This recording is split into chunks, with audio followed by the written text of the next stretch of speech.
How are we doing? We're doing good. We're winning. We are hashtag winning. We're winning so much. It's painful, to be honest, how winning. You've never seen somebody win so much. It's jarring, the amount of winning that's happening right now. Well, I gotta say, I'm learning a lot about how Zoom works, and this is why there are producers. So there you go. Boom shakalaka, 100%. Are you doing your streaming thing? Yeah, I'm just putting in the final touches here. Okay, I'm ready. You ready?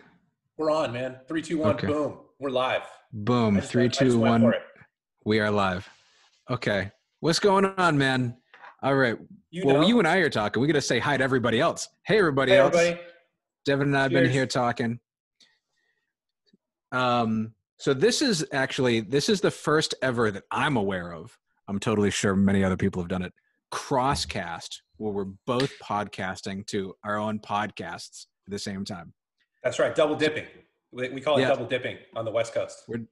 That's right. So we got the John Snyder podcast, which I've yet to name, something like Friends of John Snyder. Okay. And I'm honored, first of all. Yeah, likewise.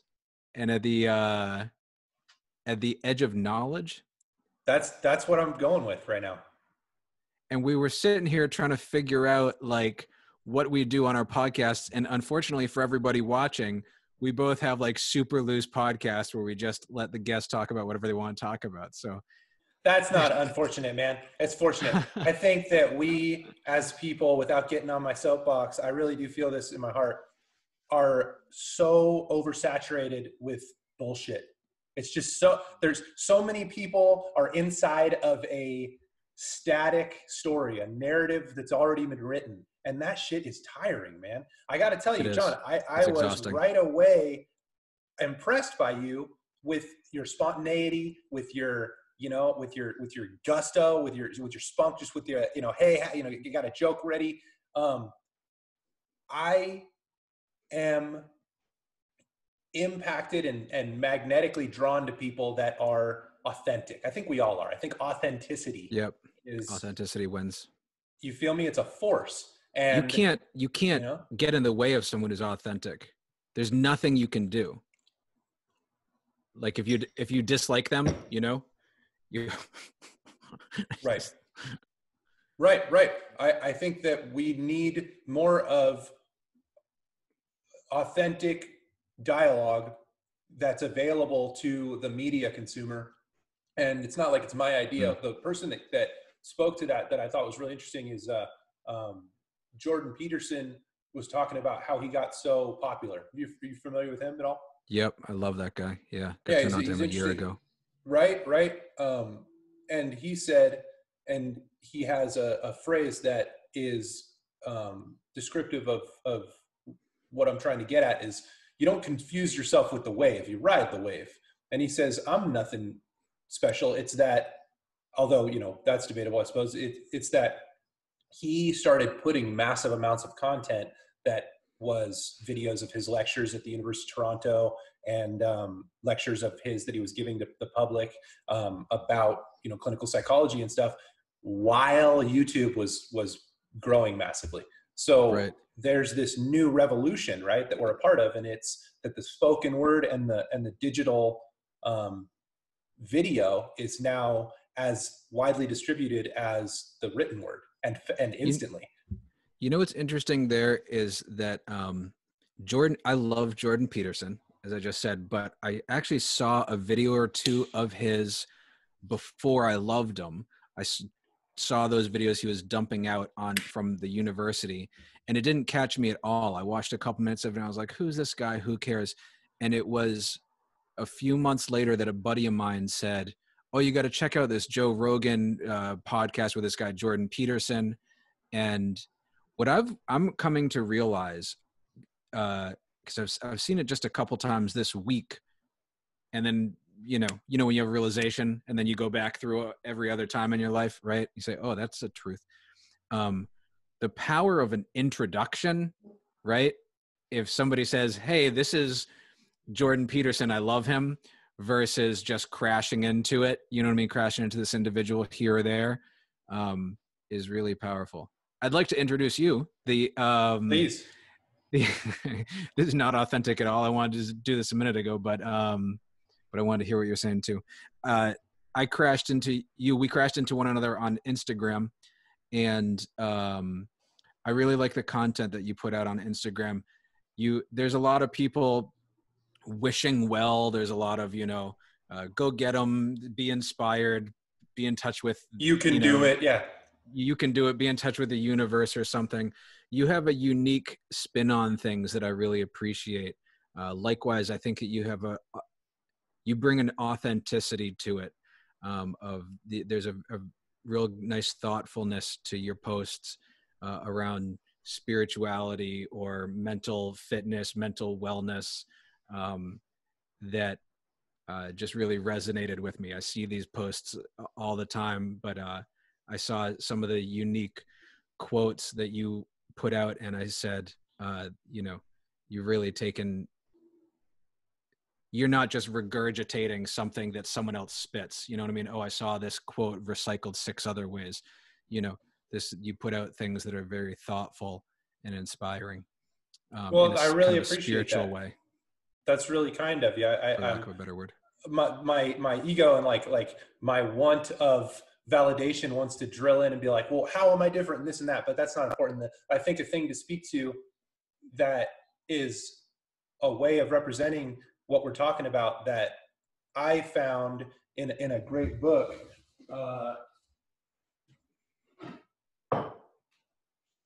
So if you're ever looking to blow your mind, this gentleman, Antero Ali, who I am actually friends with on Facebook and have met in person, fantastically interesting guy. He put all of his movies that he's produced free on YouTube. I could go on and on about him, but he, in so far as regurgitating wisdom that he'd come to secondhand, brought a concept to my mind, and it's been a catalyst for me continuing in my life, growing and facing my demons and, working on my physical fitness and working on my relationships and working on my professional life, like all the shit that we all do in life. It's nothing special, but just what keeps me centered, if you will. And I'm an easily off center guy. I'm a head in the clouds kind of guy. I can go 0 to 100 real quick. It's staying grounded for me that is more of a challenge. Right. Is this the map is not the territory, right? The menu is not the meal. And I'm like, whoa, that's super heavy when I started digging into it. And all that's in these books and stuff. And my intention is not to be some fanboy or like say, he or anybody else has all the answers, but just the simple idea that direct experience of the moment that we're in right now, right? The sensory perception that's coming in, my ability to make sense of it, and then my ability to communicate and ride that wave, if you will, constitutes my ability to use a functioning mental representation of the world. And I think that the more intelligent the person, the more nuanced and wide their mental map of the world, right? You can never fully map the territory, right? Because it's life and it's always changing. Yeah. And I think that I find a great deal of peace in the chaos and the unknown and the darkness and going up to the mountain when there's, swirling winds and lenticulars. You're out in Oregon, right? Yes. Central Oregon. We're in Bend, born and raised in California. But as soon as I paid off my student loans, made a little bit of money, moved to Tahoe, which is kind of on the border between California and Nevada, and has the High Sierra, so the Sierra Nevada mountains, a bunch of ski resorts, Squaw and Heavenly, if you've ever heard of those. They had the Olympics in '88 in Squaw, and from there ski patrolled and then moved to Mount Shasta, which is Northern California, where somebody outside of California might hear like San Francisco is Northern California. It's not Northern California. That's Central California. And Northern California is another 5-6 hour drive north. And so me and my wife lived near Mount Shasta for a couple of years. And that was just like, eye-opening and really a wonderful place. And now we're in Central Oregon, which Are, is are the you one of these Cascades. folks? Are you one of these folks who feels like you connect with God through nature, something like that? For Yeah, again, yeah. for I lack of a think better that's term. fair. Yeah, Yeah, I am. that's this is that's something I that's not me. Rarely. Can you so can you talk to me a little bit about, I like that, by the way, respect. I'd like to understand a little more. I'd be happy. I'd be What happy to, dude. Talk to me a little bit about like what you're posting on your Instagram and like where your head's at. So your podcast, you were saying, is like around mental fitness, That's right? right. You're talking about kind of concepts of the world, of how do you put this together and navigate the world Right. outside of just the map or the superficial version of it, right? Right. Um, what, where are you coming from? Like Yeah. what's what's driving you here, and what is it that you're seeking after? Or is there No, something that you have that you want to share? I'll share anything. I'm an open book. I find strength in my vulnerability. You know, you can't hurt me because Hmm. I'll tell you anything. You know, Right. there's nothing that somebody can use against me that I won't Right. volunteer. Um, Right. okay, so there's so much that I could go off on, and I'm one of the guys, you get me talking, I won't shut up. So I want to Okay. respect All right. your ears, and I want to Go. respect your listeners. Okay, so to answer your No, question, everybody. Hey, listen, if y'all are watching the John Snyder podcast and you don't like Devin, fuck off. This is not a podcast for all you. right, Devin, tell me all viewership, about yourself. down to 2 dudes in Oklahoma, rock on, Two dudes who love ride you or and die. everybody else Yeah, has fucked off. yeah, I It's your love it. show. So it's like this. I have gone through a development as a human, as we all do. Nothing I'm saying is unique to me. I don't want to be egocentric. I just really don't. It turns to be Yeah. right the fuck off. But I'm What? just going to talk Yep. about my story real quick. Okay, Yep. so Please. born and raised in a upper middle class family. We had money. My dad was What a year? What year were you born? I was born in '86, Okay. summer of '86. Dad was a physician. We had money. Parents split up at 8. Immediately I went from like, I'm going to be a doctor. I'm going to have everything. I'm the smartest kid in the world. I'm the fastest kid in the world. I was a runner. And then it was like, whoa, like trauma is a thing. Like things don't work out all the time. Like things fail. Right. Like, and I had to deal with that as a youngster, as we all must face trauma at some point, right? You're Were kidding you an only yourself if you child? think, no, I'm a younger brother. My brother's 6 years older than me. Okay. So kind of life changed at a young age. We went from like a big 2-story house, pool in the backyard, nice cars, like in private school, to boom, I'm in public school. I like don't know what the F is going on. I'm living in apartments with my mom. My dad lives on like a country club. I see him sometimes, lots of fighting, lots of anger. And I was thrown into this chaotic environment. And I was always a Was dad smart kid. cool? Was dad cool before that, and kind of got angrier after the Dad breakup? Dad had a hard childhood. Dad was raised in a double wide trailer. Parents moved around a lot from New York to Hawaii. My grandmother was brilliant and mad, the way that I think brilliance is. Yeah. And my dad, I think, grew up under that chaos and was really formed by it. To give you an idea of the transformative nature of my grandparents on my father's side, my grandfather was a lineman in Pac Bell as a telephone man, making a good salary, but not buying any Rolls Royces. And my grandmother was a nurse and brilliant and read voraciously, but smoked just as voraciously. Would wake up Right. in the morning and have a Coca-Cola and a cigarette. Just had Right. that inner turmoil. And from nothing. I mean, from Plus, it very was little cool money. and acceptable. Yeah. Plus, it was part of the culture, right? Plus, it was just a thing Yeah. that you did. But from that, story, my father became a physician. My uncle became a lawyer and lives on the Big Island. So they just went 100% into succeed, win. They're winners, right? But they're not. But They're it was not. in a responsive way, I suppose so. in a kind of responding to the It was proving something that didn't need to be proved, kind of thing. I think that they thought that it did need to be proved, because I think that they both felt and realized that unless they made it, they weren't going anywhere.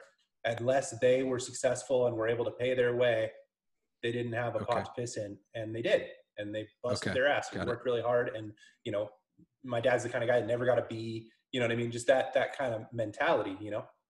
So I was raised under that kind of iron fist psychologically, like nothing abusive physically, nothing like horrendous. I'm not sitting here saying, Right. woe is me. I'm just trying to tell you my story real quick. Yep. Yep. So You know, can I just pause you right there? Of I just want to course, say please. right there.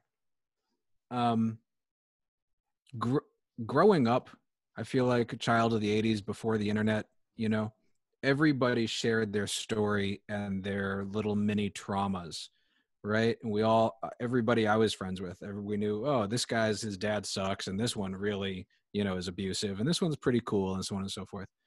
And I definitely feel some hesitation to kind of these days, now that we all know everybody's business and we all know that this one was truly being raped 24/7, and you know what I mean, so on and so forth.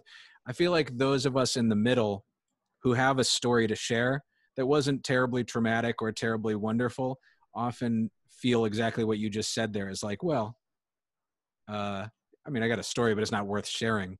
But it is. I really I miss these connections, and I'm trying to bring them back with the people that I'm meeting these days in my life, you know.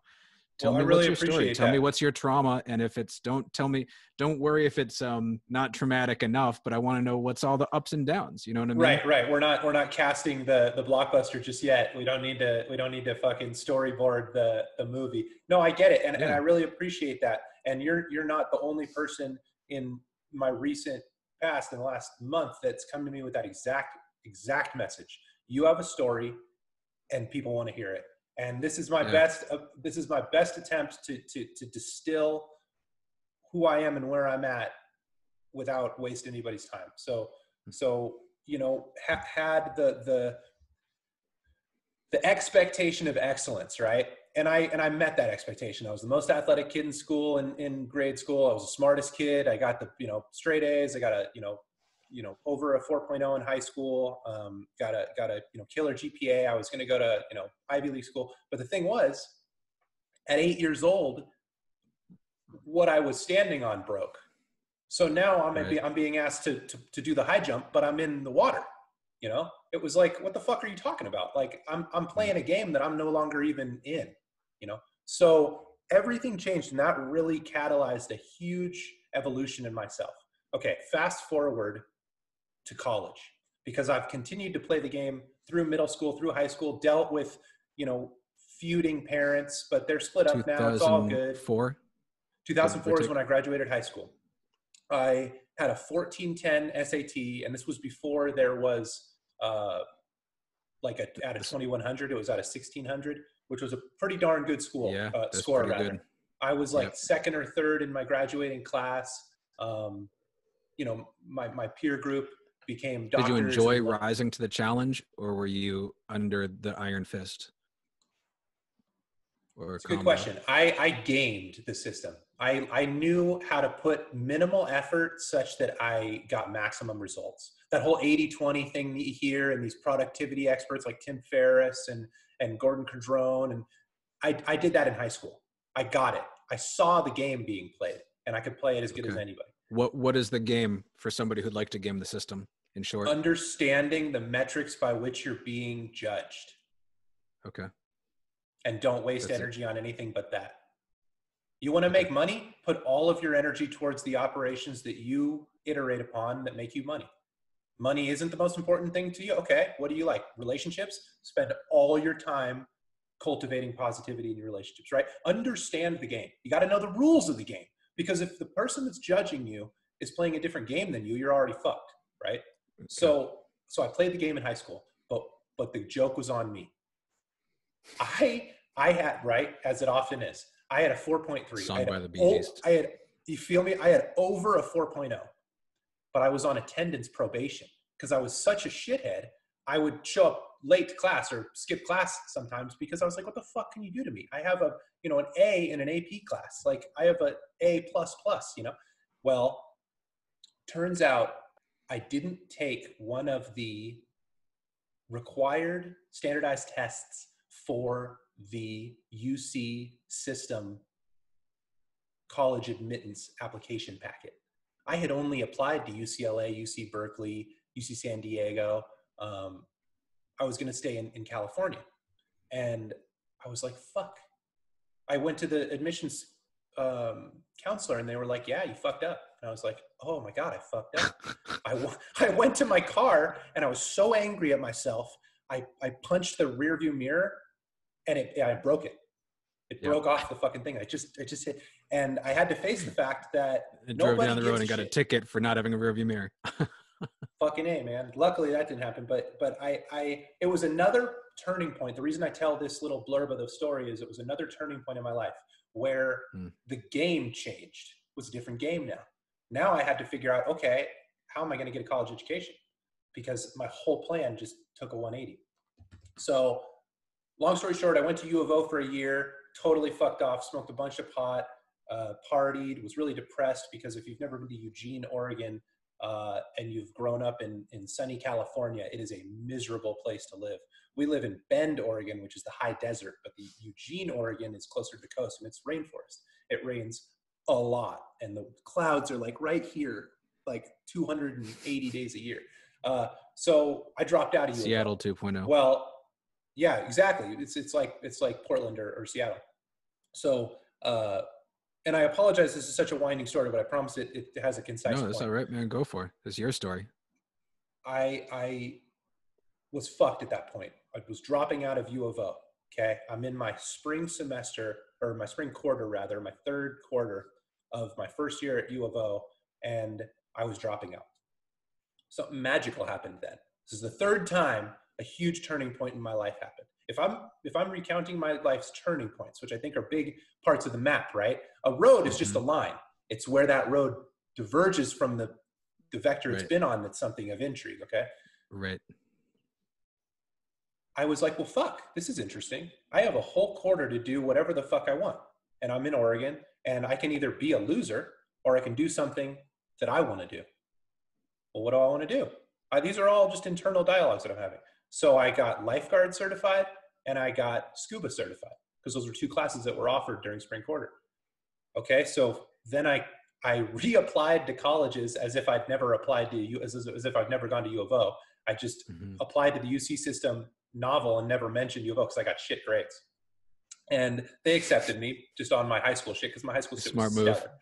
That's a good gaming. Fuck it. If it's a game, you play the game, man. Because I think the older you get, you realize that everybody cheats. So if somebody's going to try to cheat and beat me, fuck it. I'm going to cheat and beat you first. So I went to UC Santa Cruz, and again, I kind of lost my way. I just felt like, what the fuck is the point? I'm in these classes just being indoctrinated, told what to think. What were you studying at that point? Earth sciences. So that speaks to the original question, and I'll get back to that. Because that was one of the few things that intrigued me, is trying to study the system of the earth. Like that's a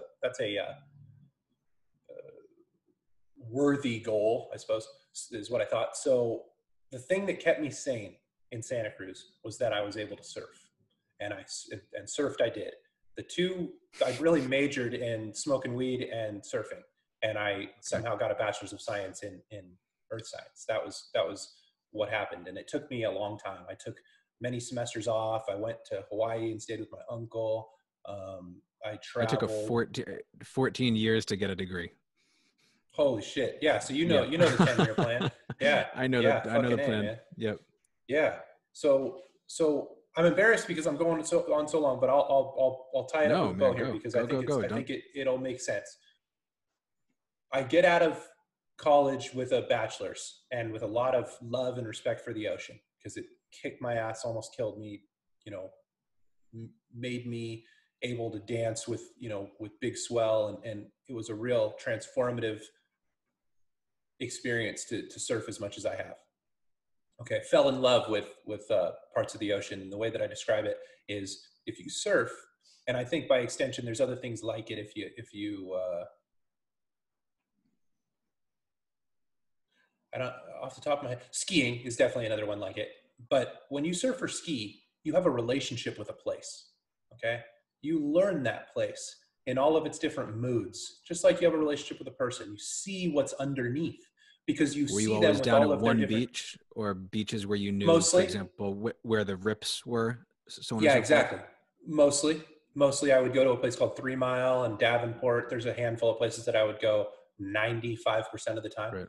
And Okay. just like you say, you know what the form is under the water, you know what the point looks like, you know the different currents that happen, you know where the rip sets up, you know how to read the wind and the tide and the direction of swell. And so it's all of these different influences on this place, and you fall in love with the place. That any surfer will tell you that, I would argue. Okay, so I fell in love with this place while I'm going to school and not Mhm. falling in love with anything at school. I'm sitting in the back of the Um, class smelling like weed, just playing the game again. And I'm like, well, the game's going to change. So why waste my energy? That was my mentality. Somehow I got a degree. Okay, fast forward. I'm out of school. I need to get a job. what year are Long we now? story short, I'm sorry, What year is this now? 2012, 2013. Okay. I really like your So description of falling in love with a place in the ocean and understanding the tides at a certain beach and so on and so forth. I've never heard anyone describe that. That yeah, paints a it's totally very different much. picture of what it is to be a surfer for me. I'd never seen it that way. Yeah, Cool. there's a truth underneath all of the movement, right? There's a place there. There's rocks It's like it's like a under the water. skateboarder who like constantly goes over the same curb and stair set down at the school and Right, knows it really, really well. Like you're right, just got a bigger playing field. right, right. And you're aware if there's any grease on that, or if there's any rain, if it just rained, or if somebody put a fucking stick of gum, or you understand all the insults to the thing that you're in. You know, like there's a seeing through things, right? I've read wisdom lies not in seeing things, but seeing through things. I can't speak on that very much more intelligently than referring to the idea that we're talking about with respect to surfing. So I knew that I was onto something with surfing, right? Right. Not that I'm a great surfer. I'm competent, but something was there, right? That I didn't find in academia. Okay. I get a job in sales. I'm just by as luck should have it, I'm in recruiting sales, which is very lucrative in the Bay Area, Silicon Valley. And I did that. Again, I'm in a game. I realized very, very quickly the game being played. And I can play a game. I just don't give a fuck after a while because I know Right. that the game changes eventually. Games always change. You can't play one game your whole life. That's the nature of life. You grow up, you change, things change, relationships change. People, that's something that I Sometimes the learned game very young. changes. You Sometimes know, the the game real changes estate without, game right, changes. I'm in real estate for anyone who doesn't know, right? Oh God, does right. it change? I can only imagine. I can only imagine. So your success is a clear analog of your ability to play the current game, right? And Hmm. your willingness to play the current game, right? Hmm. Um, Sometimes you just got to so change the game. right, sometimes you got to say, okay, I want to play this other game, And so I made a bunch of money in sales, and I'm sorry, what were you I selling? bought recruiting services. So I would go to companies and ask them if they needed any software engineers. And then they would give me a job order. And then I would come back to my recruiting team. My recruiting team would find, a software engineer that knows Java. We would put that in front of the manager. They'd interview them. They'd contract that person. We'd get, $2 every hour that person works. I'd have 10, 15 people on billing and just be making money. But there was nothing there. It was just phone calls and money. And Yep. I don't really give a shit about either of those. I Right. like I like the thing underneath the thing.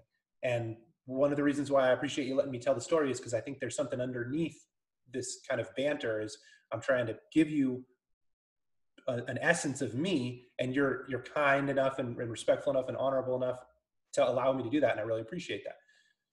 So I had enough money in the bank that it was more than my student loans. So I was like, do I keep doing this forever? Do I leverage myself more and buy a house? Do I buy into the Silicon Valley life? I'm making,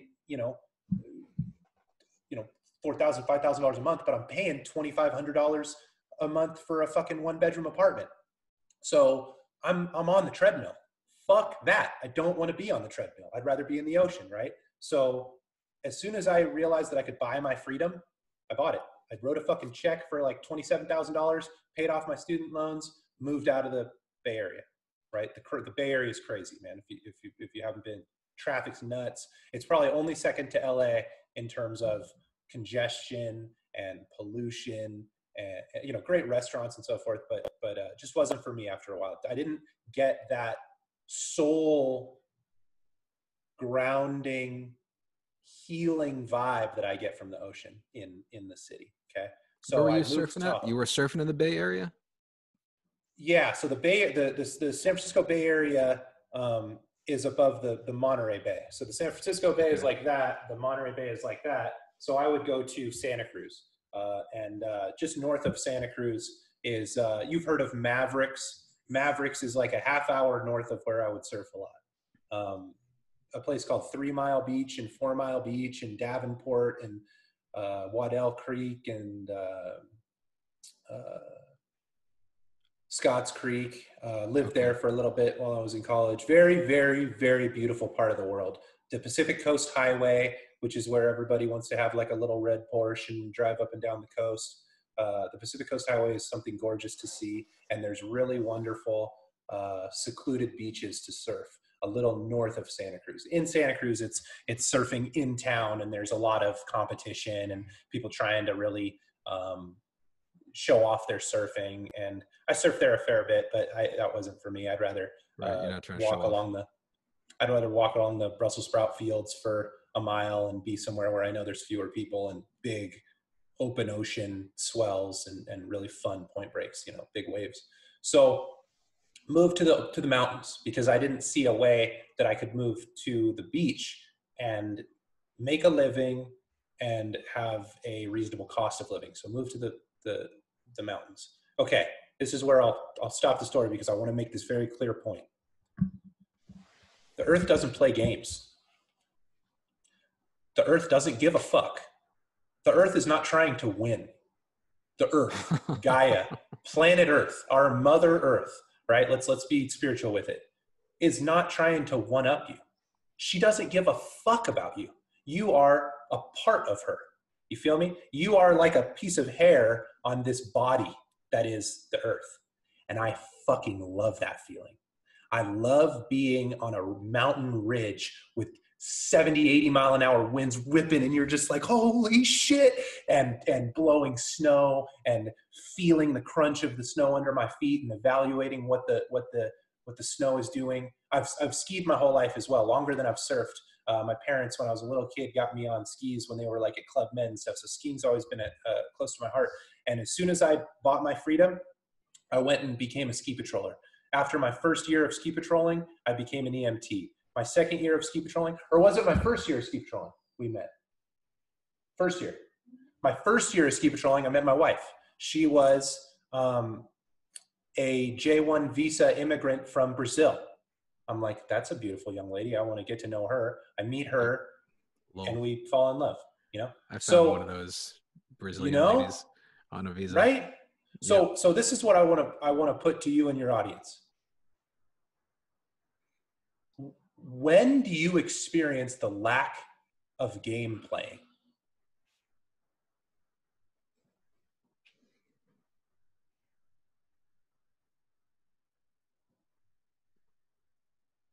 You feel me? Yeah. Yep. When do you feel like? I'm telling you. When I surf and when I ski, and when I'm with people that I respect. So okay, so then from there until where you are now, that was when you stopped game playing, right. Essentially, right? And now you're a young man, but you're free. You're appreciating, and you're not playing the next game.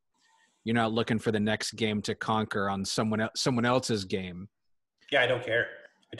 So that's a powerful question. I had nothing to say. Yeah, you I looked have at a me lot to say. like my mic went out. I was like, well, Yeah. fuck, like, did that go through? Like, what's up? Drop the mic. Yeah. So take me quickly through from then until now. Like, so what are you? Lived in Tahoe for 2 years. Ski Yeah. What are you? patrolled professionally at a little mountain called Homewood Mountain Resort, which is on the west shore of Lake Tahoe, which is just south of Squaw and Alpine. Grew a bunch, learned a bunch, ran a bunch of calls, responded to people with broken bones and so forth, and learned about myself and my ability to be calm under pressure, which is something that's really powerful to learn about oneself, I feel. Went double down on that, got my EMT back in Santa Cruz after that first year. Went back to Tahoe the second year, did it again at Homewood. Wanted to become a paramedic, wanted to triple down. So found there was a college in Northern California that I could go to for very cheap, as it is a community college. And just so happens that it's right next to Mount Shasta, which is something that I've always been bewitched by, because my grandfather on my mother's side would take his children and then his grandchildren to a place called Trinity, which is, honest to God, a oasis paradise in Northern California that if you don't know where to look, you'd never find it. It's in the Trinity Alps, and it's a reservoir, and there's elk and beautiful, running freshwater streams, and it's just a beautiful, beautiful, unsullied place. And that is about the same latitude as Shasta, but it's over the Alps from Shasta towards the ocean. So I always knew of Shasta, but I'd never really seen it. Well, I moved from Tahoe with my wife to Weed, California, which is not named for the plant, but it is named for Abner Weed, because the winds of weed are so powerful. This is right near hour north of Redding, hour south of Medford. It's right near the California-Oregon border. So this is truly Northern California, not San Francisco. I'm in NorCal. It's like, no, you're fucking not. Okay, so the winds of weed are so strong. The sustained winds during the winter in weed are like 100-mile-an-hour plus, like 10 plus days a year, because Mount Shasta is the 7th most prominent mountain in the world. What does that mean? It means relative to the topography around it, it juts up more than all but 6 other mountains in the world. Okay, right. So people call it a vortex. The like New Agers, call it a crown chakra of the world. I won't go into that too much, not to lose any of the listeners that have, stayed with us so far. I told them to fuck off. They can continue fucking off if they don't want to listen to the rest of it. I'll tell you this: Mount Shasta. I want to listen. Mount Shasta is a very powerful place, and you don't have to take my word for that shit. Go and visit Mount Shasta sometime. It creates its own weather. Okay. I'll leave it at that. So we lived there for 2 years, and I did the sitting in class doing paramedic school twice, and I withdrew twice. And I had a great grade. I had an A- both times, but I don't want to play I'm going to sit in the classroom and let you tell me what to think game. I realized I can't do that. I don't want to play that game, and call it, personal weakness or, being a quitter or what have you. I'm willing to accept those things, but the fact remains I withdrew twice. But then I found out that I could go online and take my paramedic education. And then, of course, at the end, I have to do my clinical and internship. So to become a paramedic, see, they don't want you to know about that game because they don't make as much money. Yeah, I wasn't aware of that game. So I was like, oh, I can win that game. I'd rather call you a quitter, shame you into staying in the money-making system. You know what I'm saying? So I am doing that. And I'm about 6/8 of the way through my didactic. I have an A in the class. I'm looking forward to going and putting in my time at a local hospital, and then on an ambulance outfit. I've worked for interfacility transfer ambulances, and I've worked in 911 ambulance service in Mount Shasta for Mount Shasta Ambulance. So the reason I like emergency medicine so much is it's not a game. It's not a fucking game. The people that administrate it and the moneymakers and the insurance companies are desperately trying to make it a game. but Yep. it's not a There's game. money to be made, right? Yep. And that's okay. Well, That's yep. that's fine. That's fine. So Because you got that's to pay your bills too, so no problem. right, right, But right. when you're in the I don't, trenches, right. when somebody's there and you're picking them up, you know what I mean? Yes, sir. I Yeah. don't begrudge the games of which I've participated and the people who play games to win their desired results. Good on them. More power to them, right? My thing is just I suss it out real fast. And if Right. it's one that I'm not comfortable with or I'm not willing to participate in fully, I have a real hard cognitive dissonance to overcome. And I've had to deal with that a couple times. So Yep. No, that's, I've been there. I've been there you know what lots I'm of saying? times. Yep. I walked out on places. They just didn't like the game. Right. Right. Yeah. So So I was just going to say this last thing, and then I'll turn it over to you because that gives you a real good synopsis of who I am, where I came from, and what kind of my philosophy is about life. But my thought process is a game is where you can write in code all of the possible behavior patterns, and you can define clearly all of the outcomes. But I contend that life doesn't work that way, nor does the planet. right. Um, and so I'm drawn to things that are constantly in a state of evolution, like skiing on the mountains, like Hmm. surfing in the ocean, and like now, which is this new thing that I'm trying to do that I'm putting energy into, communicating effectively. And Right. here you are, you know. Ta-da. Very happy to be here, by the way. Yeah, 100%.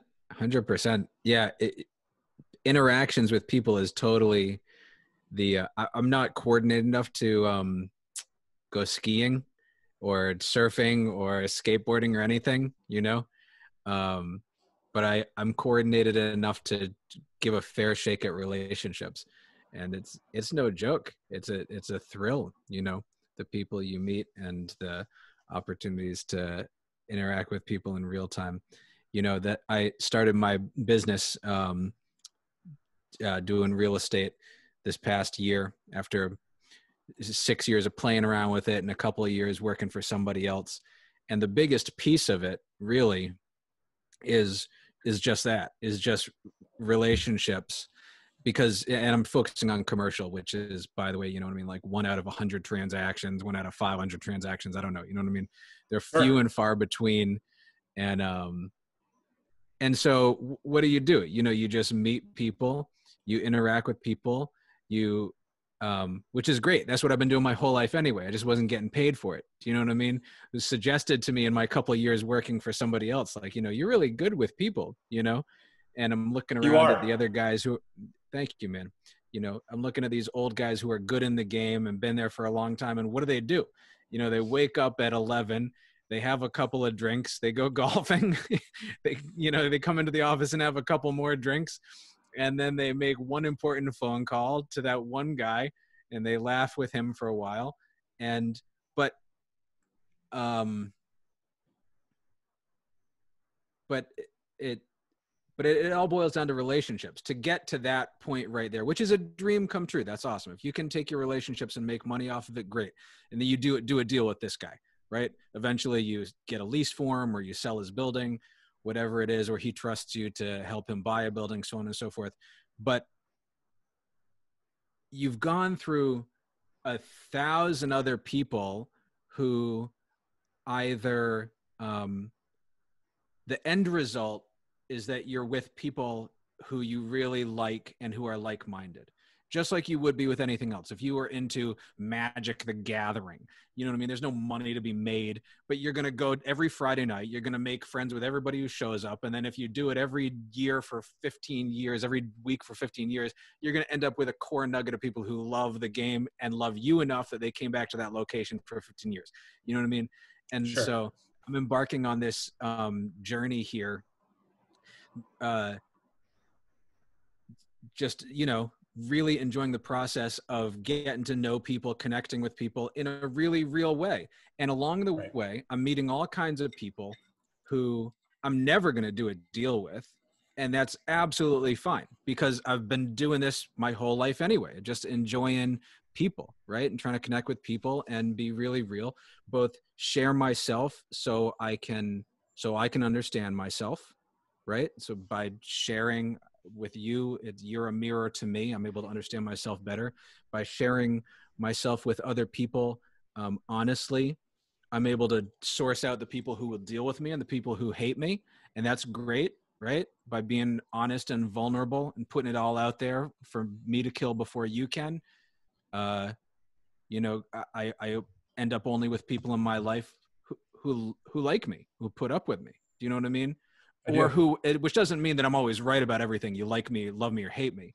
You know, a lot of the people who I love the most will tell me to my face, of course, you know what I mean? Shut the fuck up. You're wrong about that. And I can't even stand your attitude about this. And you're way off track. And you probably have scars from your childhood.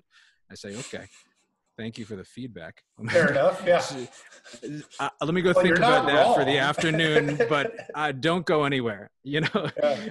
um, and then the great hope is that at the end of it, you know, I do one shitty little deal this year and two shitty little deals next year and three the following year. And, you know, by the time I've been in the game for 30 years, I'm like these old guys who wake up at noon, have a couple of drinks, right, or a couple of puffs, right, and There you go.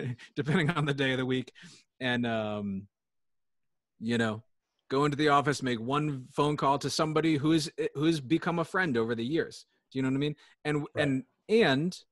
and along the way, scooping up all sorts of great relationships with other people.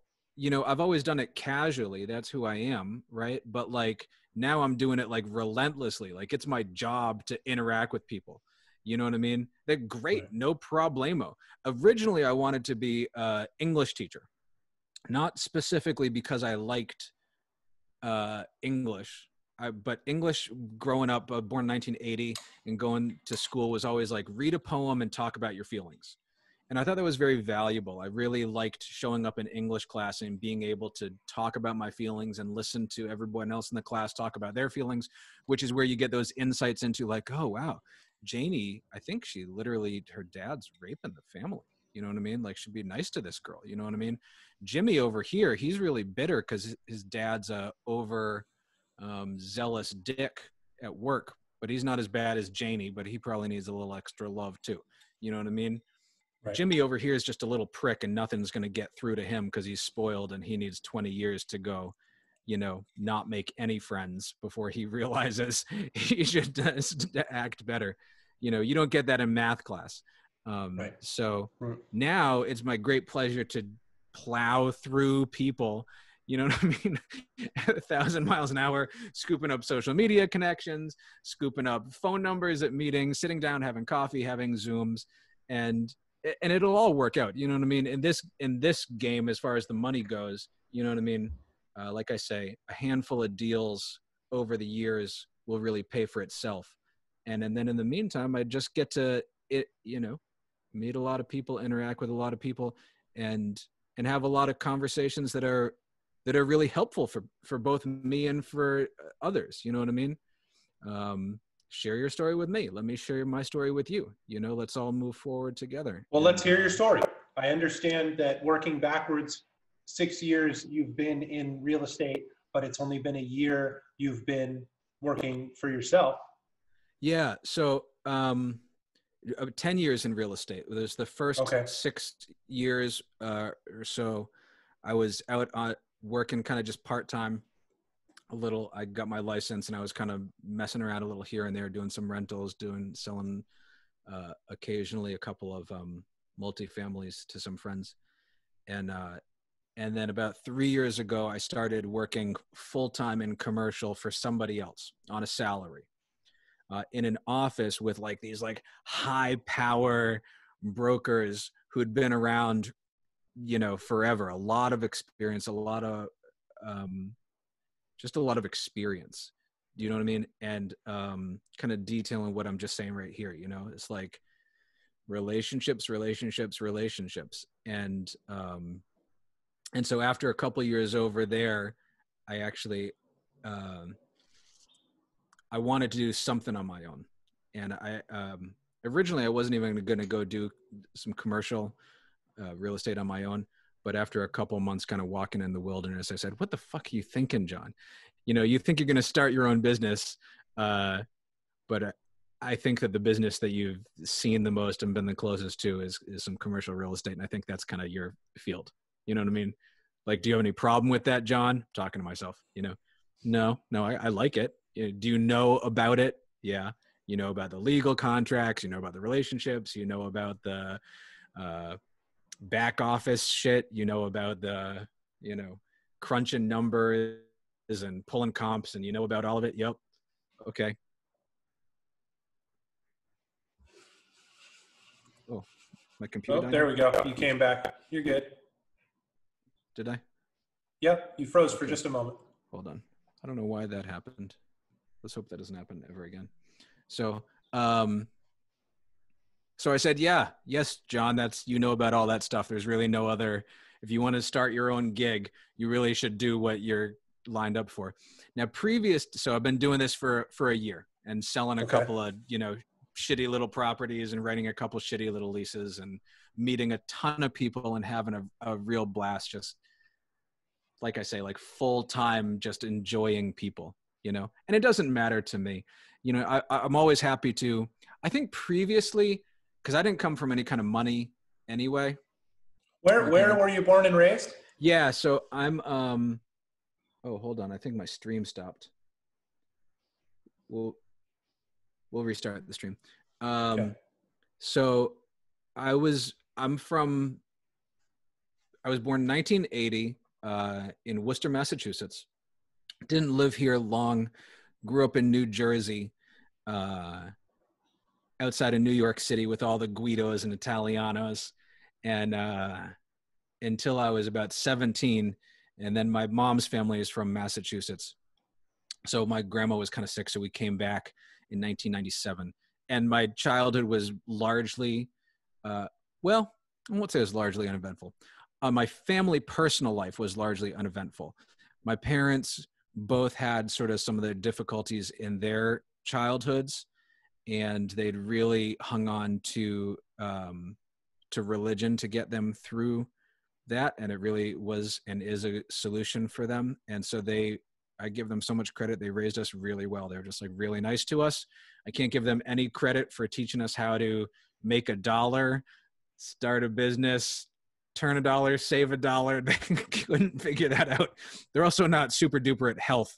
They're really fat, as they know. If you're listening, Mom, what do you want? But on a personal level, like super ultra nice, and just was like, that was kind of the rule of the house, was like, be nice. Loving, and music, huh? they're very loving, which isn't to say my mom didn't break a pan. That's her like favorite story, is when I pissed her off really bad. We used to get into it quite a bit, and she, like, instead of smashing a pan against my head, which is what I think she wanted to do, she slammed it into the wall. It was a unique occurrence. This was in no way an everyday occurrence. And she hung on to the dented pan for years and years, because it was like a reminder, like, don't get to that level.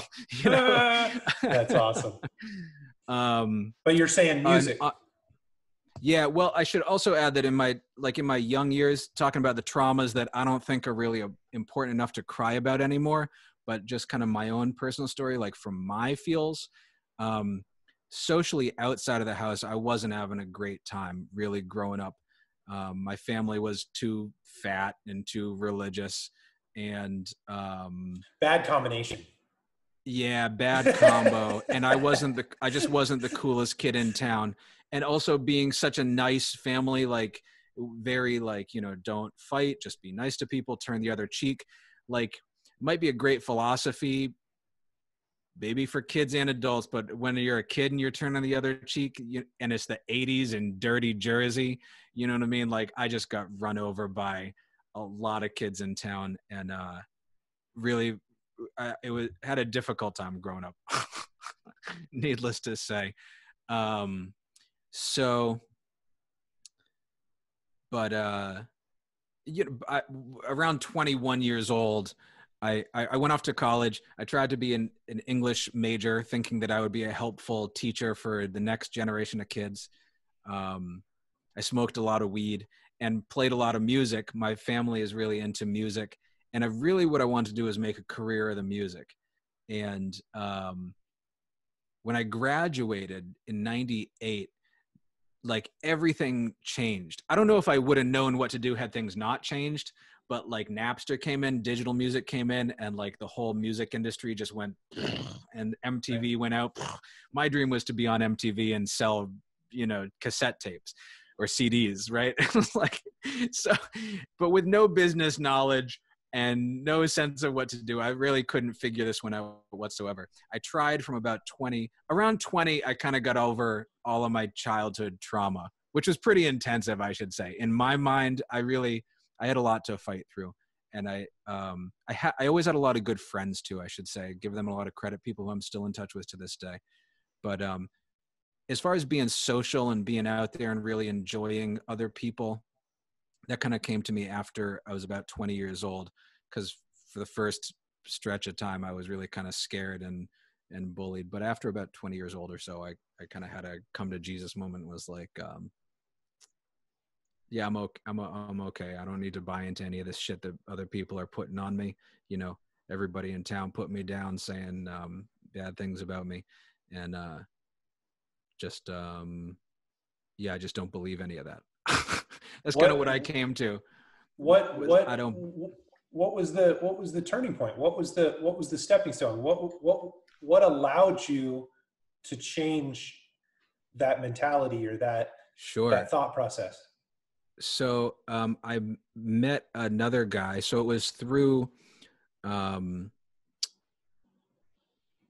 20 years old, I went off and did a year of retreats for high school kids, and with a team.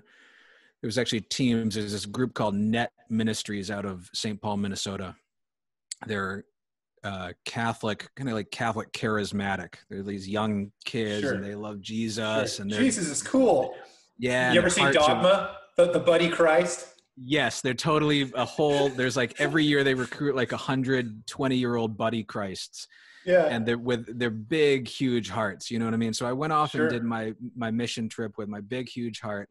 And I traveled around the country with, they break you up into teams of 12, and you get in a van and you ride around on a schedule, and every day you pop into a new town and you're like, hey kids, life is okay. Jesus loves you. All your traumas are okay. Let's pray. You know what I mean? And while today I would probably alter some of the specific language around that, I think the sentiment holds, right? Everything is okay. Well, as cynical as you speak on it with a touch of sarcasm and good humor, it, by your own admission, was a transformative experience. Oh, it was. So at the end of the year, there was a guy who was like in charge of, he was like kind of the go-to leader. He stayed back in St. Paul, Minnesota, and he really shared his story with everybody very openly. He had a lot of trauma in his life. Actually, maybe not that openly. I don't know too much about his story, but he had a lot of trauma. He had a lot of, I don't know if it was sexual trauma or, abusive family or something like that. But like, he just was kind of like over it. He was just over it. And he was like, I'm like, I was traumatized and I'm not buying into this anymore. You know what I mean? Like I'm free. I'm moving on. Fuck that shit. And,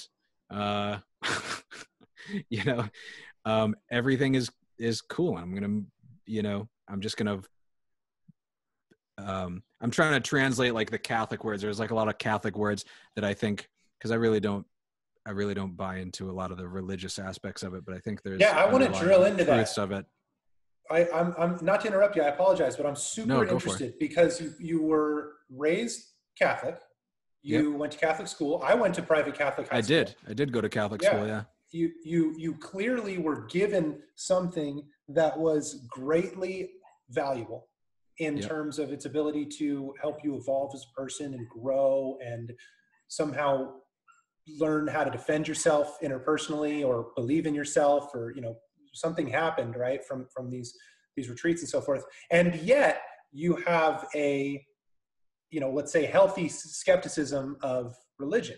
Now, I'm not sitting here with anything to sell, and I'm certainly not a part of any organized religion, but I'm really interested to understand that what seems to be a dissonance where you recognize that you had a positive upbringing that was based in a religious worldview. You were given something that helped you to become a man from a group of religious practitioners. Mm-hmm. And now as an adult, a business owner, a man in charge of his own destiny, you kind of scoff at it. Yeah. So, the way I see it right now is, and I can be wrong, by the way. I don't know anything. I don't know anything. But I see religion, including my own native Catholicism, as most likely kind of just a big, I guess a real pessimistic way to say it would be like a Santa Claus moment. But I don't mean to be, I don't want to put it down. I know that it's really doing a lot of work for a lot of people. But I would say that the takeaways from it are, so I would just, so here's the thing. Okay. So, all right, let me try and answer all this. I'm going to tell my story and then see if I can wrap the answer into it. In his words, back to this moment, this kind of breakthrough around 20 years old. Very specifically drilling down, in high school, the term I got was gay boy.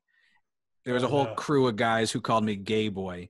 It was just everywhere through the halls, gay boy. And it was like fucking just, dude, I can't really say the word because it was such a venomous word. It was the worst. It was way worse than fuck you. It was worse than anything. You're a pussy fag. Yeah, I mean, anything gay was like completely unacceptable. I was actually talking to my childhood best friend last night, who's come out recently, and we were talking about that. We went to the same high school, and it's like, he's like, dude, you could not. No one could ever say they were gay. It was that you would have gotten fucking murdered. So when they're coming after me and using that pejorative right there, gay boy was like my name, and I never said anything about it. Turn the other cheek. Like, it just fucking wore on me. You know what I mean? I just like wore on me. So around 20 years old, I went on this retreat year, had a wonderful year, met a lot of wonderful people, helped hopefully a lot of kids across the nation. And then this one guy who was one of the leaders of the whole outfit, and I believe had probably gone through some sexual trauma or at least some kind of home abuse. He had gotten over his shit largely. And, I think in the words there would say like, I brought it to Jesus and he revealed to me that everything would be okay. You know what I mean? Something like that. That would be probably the language around that. And so for me, I'm sitting there, my big takeaway around 20 years old was like, I'm not gay, which was interesting because I never thought I was gay, and I still don't think I'm gay. And I feel almost apologetic about it in this world where like you're supposed to be very pro-gay. And be honest, I still get a little skeezed out by gay. Jesus. And to be honest, I still like, even talking to my buddy last night, I'm like, are you sure you're not straight? And he's like, sorry, dude, I'm not straight. I don't know. What the hell I know about it? So, but regardless, that was the thing for me. I'm sitting there with this guy and I'm like, dude, I'm not gay. Like, which is just something, as turning the other cheek, I'd really not said with any force. I certainly never turned to these group of bullies in high school and was like, guys, I'm not gay. They would have just beat the shit out of me behind the school. You know what I mean? And told me, that's fine. You're not gay. You know what I mean? But you're covered in blood. So it's like, I think for me, that moment right there was like, yeah, no, I'm not gay. I'm not, or if we were to translate that into today's words, maybe if somebody's listening and they're young, be like, you suck. I don't even know what the kids say today. You know what I mean? You're a Right. loser. You have no friends. You have no friends. You're worthless. You're worthless. You're worthless. You're worthless. You're worthless. You're worthless. You're worthless. You're worthless. You're worthless. You have no friends. You have no friends. You'll never accomplish anything. You'll never accomplish anything. You'll never, you know, I mean, whatever the hell it is that's like your worst fear from you or your culture or your family, that's what was being dumped on me at that time. And so Sure. you know, I mean, after a number of years of that, I should actually insert an interesting factoid. So my senior year in high school, we moved back up to Massachusetts, and I walked into Marlborough High School, and like nobody knew me from Adam, and nobody was there to pick on me in any fashion. And I was just like looking around Like like, waiting for it to come, yeah. And in the assault. fact, there was like all these chicks had all these younger classmen, all the younger chicks were all crushing on me. My sister's coming around telling me that this one likes you and that one likes you and all my friends like you. No. And I'm just like, the fuck is going on? You know what I mean? Like, it Yeah. doesn't make any sense to me. Like, I'm just so used to being the, you know what I mean, the most, one of the, you know, a top derided individual. And like, it just was very odd to me. So then I went off and did some retreats, and it was like, no, I'm not worthless. I'm not these pejoratives. Just, I'm Right. not. So I guess if that would be a big takeaway for me, if I could, I'd love to help that, pass that message to other people, is like, you know, if there are people in your life that are telling you you are something, whatever it is, something bad, something, and gay isn't bad, right? So it's kind of No, I tricky to understand. translate that too, but you know what I mean? If they're putting you It wasn't down in it some wasn't way, ever meant as you are homosexual. It was meant as you are, less of a man, you are invalid as a person yeah, in the social hierarchy. I understand. yep, was a child yeah. around the same time. Yeah, no, I I don't get know it. what the language is, how to universalize the language. I'd love to figure that out. But It's a good question. yeah. But anyway, so then, you know, so then I just went, that was it. I was like, I kind of just got over it in a minute. I was like, oh, that's great. I'm really owning it. Like I'm cool. I'm a cool dude. So, You are a cool dude. So I guess. so it just seems like this experience where you lived for service, where you were around other people that had recovered from trauma, where you were able to have some positive mentorship, just totally flipped the script, totally changed. And now it seems like it's water off a duck's back. It's like while you can reflect on those times, and there's still, like you said, worthless like 10 times. Like that trauma was real, Oh yeah. yet Oh yeah. yet it's not alive anymore. So I just, in Correct. hearing that, I would say well, I should say it does come back. I definitely, you know, whether it's from that or just generic human condition, I definitely have my moments where I'm like, everybody's after me, everything, you know what I I mean? get it. Like, Yeah, I think we but all do. they're moments Right. these days. Well, I guess Sorry. what I'm getting at, no, don't be sorry. What I'm getting at is, you put it to me the question of, am I a person that finds God in nature? And I said yes. And I can tell you why. Because when I'm in nature, it's me and me alone. There's no Games. resistance. There's no games, and there's nobody trying to trip me up. It's me. And I can feel when I'm on a long bike ride my own effort through my own body. I can listen to the anxieties of my own mind. Oh, is there a mountain lion? Or oh, is the lightning going to strike me dead? Or am I good enough? Or can I do this trail? Or I I'm immediately faced with myself. And I think that transformative processes happen in that state when a person is self-reflective. And I think a person can get there through any number of means. I would argue music is a really potent Oh yeah. alchemical way of self-reflection, right? Because Oh, it's like resonating the music of your spinal column, right? I mean, like when you're jamming, right? Isn't there kind of like, you're not like jamming like this. You're like, you are the music, right? Is that a fair thing to right. say? Yeah. Yeah. Yeah. Well, I think the Yes. same thing can be said about surfing and skiing and the places that I find God. It's not that I go to the mountaintop and I'm some Buddha. It's that the concept of the saving grace, the concept of a higher power, the concept that all the religions are based on, the prophet that goes and has a psychedelic experience. Okay, I'm not speaking to the tenets of organized religious, institutions. I'm Yep. talking about the stories that every one of them tell. You're talking about the experience. Yes, sir. The direct experience is found Right. in these Not the map. transformative processes. Yes, sir. Not the map, the fucking territory, not the menu, Right. the fucking Right. burger that you want to order, right?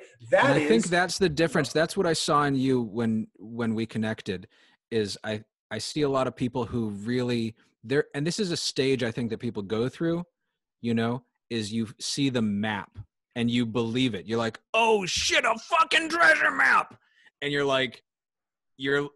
on that's a significant turnaround when you realize, okay, there are answers out there, right? And then people start putting out, you see a lot of social media accounts like, oh, really positive message, a really positive message.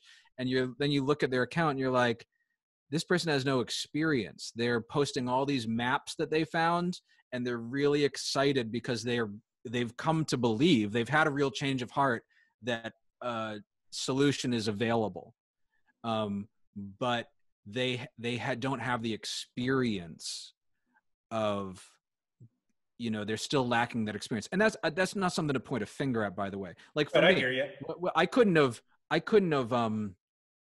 known what to do to, I couldn't have brought my buddy who came along and had shared his traumatic experiences and was the one to whom I was able to sit with and say, I'm not gay.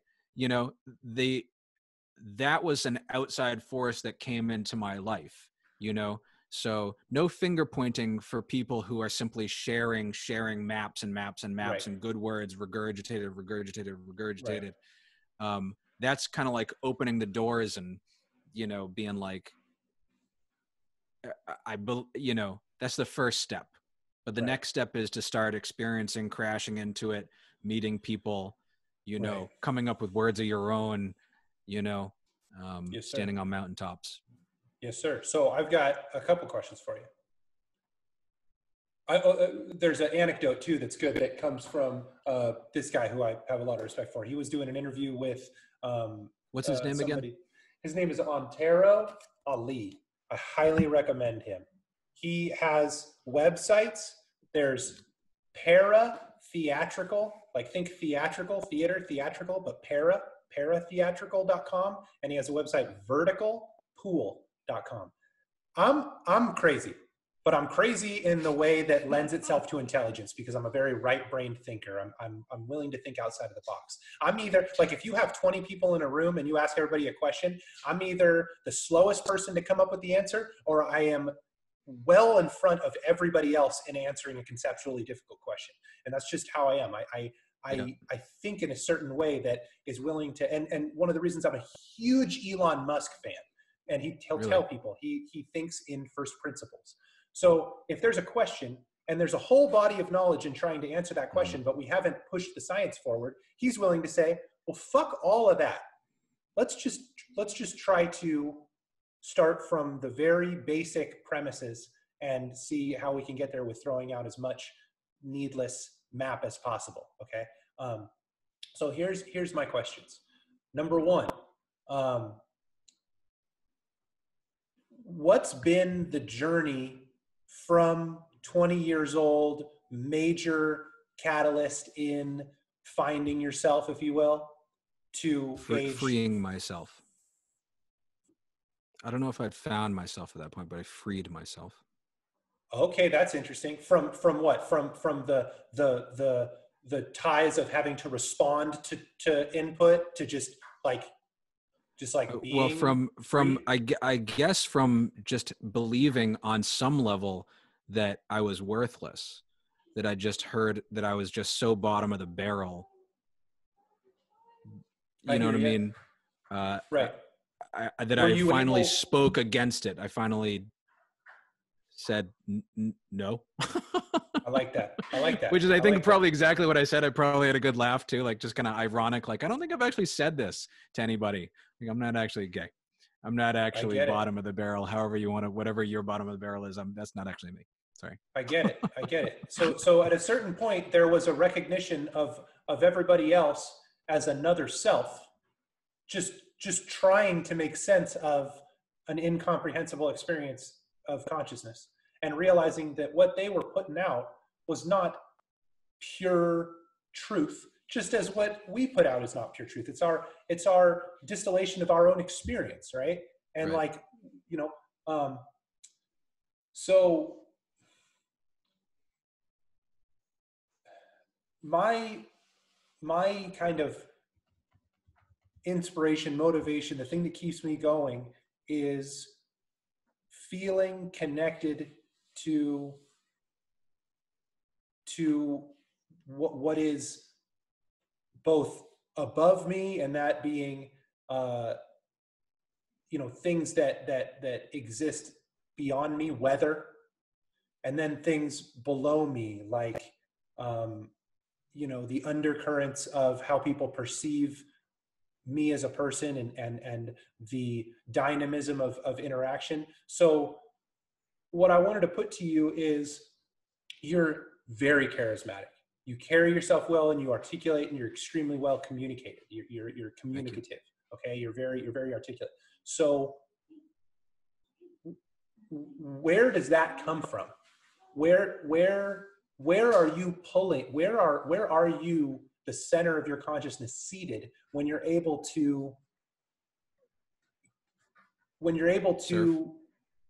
surf in dialectically? Because that's a skill. That's a real skill. It's a good question. Well, there's a couple things that come to mind right away. One would be genetics, I think. And another would be the whole thing I just laid through there, the breaking through and the freedom, because I've been on the other side of keeping my mouth shut. And I don't want to. Right? Because it doesn't lead anywhere good, does it? Yeah. Just accepting what other people dictate to oneself is not a recipe for success, is it? You got to speak your truth forward, huh? Yeah. That's an interesting question. I don't know. Let me try and make sure I'm answering the question right. You think that I'm a good communicator, and I think, okay, so this is what I say when I say the breaking through the freedom. I might be a total piece of shit. I might be the world's worst person. I might be the biggest scumbag in the world. I might be the stupidest person in the world. I might be the gayest person in the world. I might be the most worthless person. All the most negative things, right, that you possibly could be. I'm just talking hypothetically. I might be. And I've lived enough of a time in my life. And by the way, the gay boy in high school was kind of the crowning moment, because even in my middle school and younger years, I just kind of turned the other cheek. You know what I mean? And anytime anything came my way, I just kept my mouth shut. And I felt I'm not going to say I felt like entirely worthless, but I had like a strong streak of worthlessness that I thought was just kind of part of the John Snyder substance. And even in a worst case scenario where I am worthless and even bad or doing things wrong, right? I thank you for asking this, by the way. I'm trying to clarify my thoughts around it. This is a deep question. I cannot I can't proceed in life. I can't go forward in life by hanging on to those thoughts in any fashion. So my new worst case scenario is that I run forward into the world like a fucking idiot, totally worthless, totally stupid, you know what I mean? Complete piece of shit, totally self-centered, wicked, wild egomaniac, horrible person, terrible intentions, and that I run forward into the world, and that I don't in any way sit back and quietly embrace these things, but that if all the worst case scenarios are true, that I live it openly and say, well, here, everybody, this is me, and it might be all fucking horrible. Help me out. Or in a best case scenario, this is me, and aren't these wonderful things? Enjoy. And in the reality, the great gray reality in the middle is like, this is me. If there's a problem, please fucking tell me so I can fix it to the best of my ability. And if you're enjoying some of my better virtues, whether it's be something that I honed over the years or something that's just innately me, well, fucking good for both of us. And then from there, I'm totally free. I can do anything I want. I can go be I can do anything. I might not be able to anything, meaning like there's no more fear of judgments holding me back. It's just wherever the chips fall, they fall. And I'm able to move forward with the help of the people around me and with the valid praises of the people around me. I hope I'm not attention seeking just for validation. I love that. It's as if you I'm sorry, go ahead. Yeah, I mean that's again another worst case scenario, but it's like just I've lived it all on my own, quiet, locked up. So now I'm and it didn't work out so well. You know what I mean? And I kind of had to step out and say, hey, inside of this quiet little world is too much garbage from the outside world that I embraced. So like, here it is, it's open. Like you can have whatever you want to put on me. No problem. You can take it right fucking back. And by the way, this is me. It's all coming out. It's all out in the open. Like I say, and it's not perfect. So fucking fix it if you can and enjoy it if you want to. And fucking doors open. Have a good time. And I will be too. And that goes back to the initial thing we were saying there. Is like if somebody's authentic, there's nothing you can do. If you don't like the person, I fucking hate this guy. Well, there's fucking nothing you can do against him. Because he's not playing any game. He's just being himself. How are you going to stop him at that? You know what I mean? You slam on all his brakes, take away all his money, take away all his friends and family, put him in a Job situation, right? I mean, and he's just going to be fucking authentic somewhere else. And he's going to crash into all kinds of other people who are going to want to help him. And he's going to meet all kinds of people who fucking hate him. And that's great. That's actually great news. If I go through the Walmart, this is something I literally do. I'll walk through like everywhere. My family laughs at me. I'll get in my car. No, forget the car. I walk out my front door and I wave to my neighbor. Then I get in my car and then I wave to the people driving by. Then I drive down the street and I wave to every fucking person. Then I get in the Walmart and I get out of the car and I wave to the people. And then I walk into Walmart and I wave to the Walmart greeter. And then I walk through the aisles and I wave to every fucking person I walk past, right?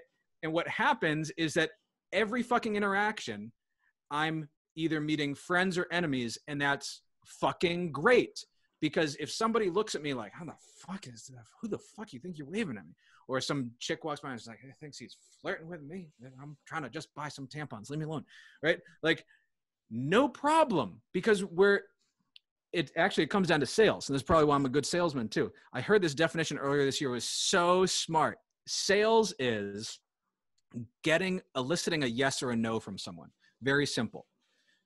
It's not trying to convince you that this is this, that is that. It's just getting a yes or a no. And that's what I go about my life. And I understand very quickly the people who like me, dislike me, or are willing to come back to me at a later date. And I'm just going to continue going about my business. So it's like, okay, great, a friend. Okay, great, you don't want to talk to me. You hate me.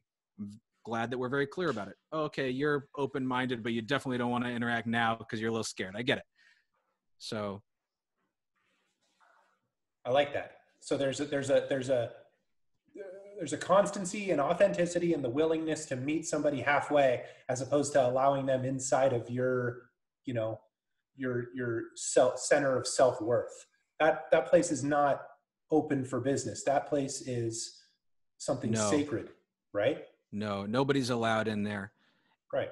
Right. That's a place. I'm sorry. I'll take everything into consideration. If you tell me I'm horrible or you tell me I'm wonderful, I will take it into consideration, and I'll go and I'll think about it. Do you know what I mean? And I might alter myself accordingly. Sure. but it's like, it's just in and out. It's just water Here's flowing through. here's three things that you made me think of that are, maps, but I think that they're interesting to bring to bear. Define yourself or be defined. Okay. Gary V has a song that Akira the Don does online. I'm a big fan of Akira the Don. He does electronic music with like a speaker, with like a vocals on the top of it, and has these really interesting tracks. And he has a Gary V album, and he says there's two ways to build the biggest building in town. Number one, build the biggest building in town. Or number two, build a pretty good building and spend all your time trying to tear down everybody else's building. Right. Okay. And number three, the other thing that I think is brought to bear on the discussion is the archetype of the ascending king is the fool. You have to be willing to make a fool of yourself if you're ever going to conquer the dragon. There is no person who does everything right and comes out on top. That's not how it works. And I think that, and that person would be suicidal. They would have no they would have no, not necessarily, but they would have no self-value. They would never be able to look back on any accomplishment and say, I did anything, if it was all purely innate. Right. We're taught that we have to win all the time. And the value of failure is something that is not distilled into the American narrative. And it's a shame, in my opinion. Right. Yeah. I think that at the heart of what is the reason I find God in nature, and I would argue you found God in yourself, in your ability to be authentic and emote positivity, independent of what you get back. That's a real power, is that the consciousness of the enlightened individual is willing to be in unknown territory. Okay. Right. If you're a person that's willing to go somewhere that's unknown, inherently it's terrifying because you don't know what's going to happen. If I go out on a big day, especially somewhere I've never surfed, or if I go out on a day skiing, I've skied enough to know that there's going to be unknowns. I love that feeling. Because what it does is it resets all of the anxieties and neuroses and personal bullshit stories that I'm telling myself and vulnerabilities and things that I've digested from other people. Like we talk about when people give us negativity and we own that. When I'm skiing, none of that exists. When I'm surfing, none of that exists. When I'm biking, sometimes I have to face it as I'm, having to turn up the gear and so forth. But I think that living a holy life, and I'm not religious, but it's interesting that the discussion's kind of gone in this direction. I think that being holy, finding sacred modes of living is being willing to step out of the known, step away from the system of knowledge through which you've been educated and indoctrinated. And by just definition, that's faith, right? Right. I mean, right. And back to the kind of analogy of the fool versus the innately born hero. Right. If you know something,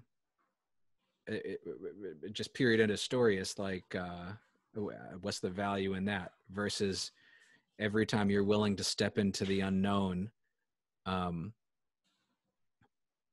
it's like a guarantee that you're going to gain something. Right. You're going to come back with something, $1, a word of wisdom, a new friend, but only if you go out into the unknown. Look at here in my house. You know what I mean? We have our routine, right? But if we just go about our routine, myself, my wife, and daughter, right? Like there's nothing gained, right? But if I go into the unknown, if I say, hey girls, we're turning off the computers today, and I don't know, whatever the hell it is, you know what I mean? Let's do this. Let's do our schedule backwards. Let's take, you know what I mean? Like, right. Well, I think that's when you're going to, I'm sorry, get some new that's it. You're going to get some new takeaway. And that's the only way. Right. I think that's my beacon to which I'm sailing towards. And that is I've I've been in academia, I've been in corporate sales, I've, been around, high powered executives in software engineering companies, and, the big names in the Bay Area. And systems don't impress me.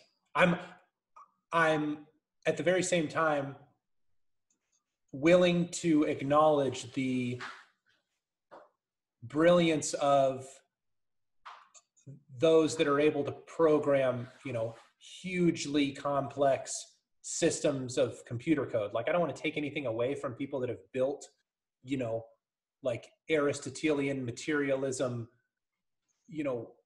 things on which our society is based. Like, I don't want to take anything away from the people that made the roads and the electric grid and the internet. Like, I'm not sitting here saying go sit on a mountaintop and none of it is valuable. Like, I get that there's a lot to be thankful for people that are, strictly left-minded.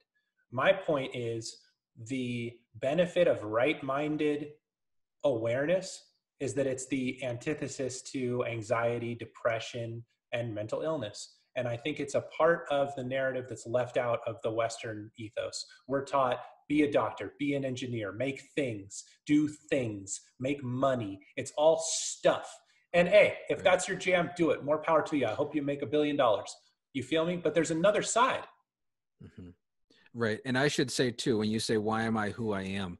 A big part of that is my parents, is the religious upbringing, is the fact that the only thing in our house was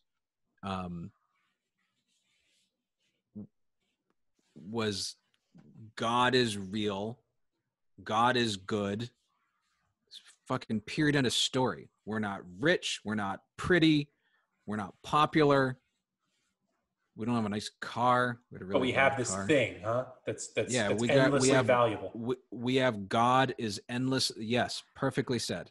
And right, however you want to define that, again, I wouldn't put it in the constraints of Catholicism these days, but however you want to define that, there's truth to that. And people get saved by that. I mean, look at all the people, not everybody in rehab, but a lot of people in rehab. What's a big part of it is like, is the faith aspect, come into faith and accepting that there is something bigger and greater. You hit it with the music. I think that, it can be these things can be very personal. And by the way, just for anybody who's listening, my family who's Catholic or Christian or has their own set of beliefs, you know what I mean? What the hell do I know? Maybe it's not maybe it is. No, maybe it's not individual. Maybe it is universal. And I got to get back on the track. But I can tell you this much. Playing music definitely gets me right into that zone, the religious, within the religious realm. One of the big aspects that I found so much value in was every week going and sitting in this place where I was forced is the wrong word, because I never felt compelled, or I like to go into church, but it's like to be in a place where it was just like this vacuous space, and you clear your mind and you repeat these mantras, and you're saying something nice, right? And then it's just like it's kind of musical. It's like a very slow symphony, in the midst of a giant in churches void. Are amazing, huh? Yeah, like they're or sitting in, I spend a lot of time in really deep meditation and sitting and in my bedroom in the quiet, and clearing my mind and talking to God, even till today. You know what I mean? I still pray on the regular. I pray always like this, for what it's worth, because I try and be authentic even with God, if there is one. So I always be like, God, if you exist.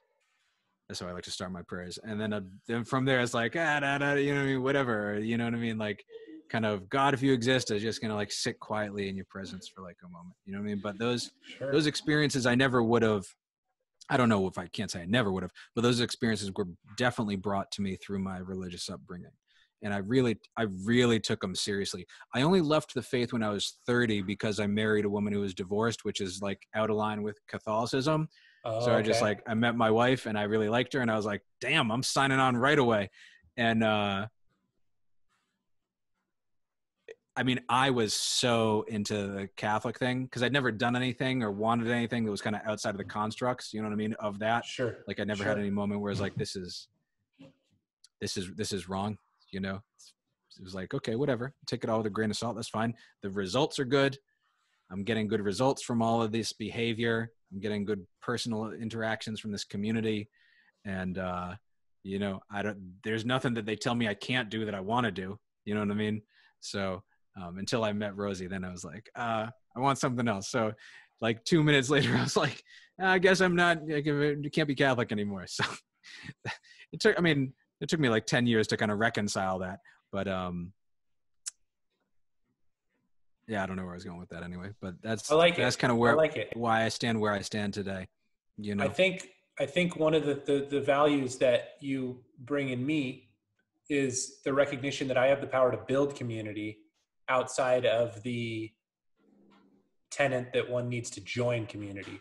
I think the fact that Right. we're able to connect honestly from our hearts, tell our stories, learn from one another, be candid is a beautiful thing. And I honor that. And I hope we could do this again. And Yeah, likewise, man. I really appreciate you because you catalyze in me, a lot of things, not the least of which is the feeling, okay, and the value in sharing my story. Number one, for learning about myself through doing, but number two, in the idea that it can have some existential benefit to anybody else.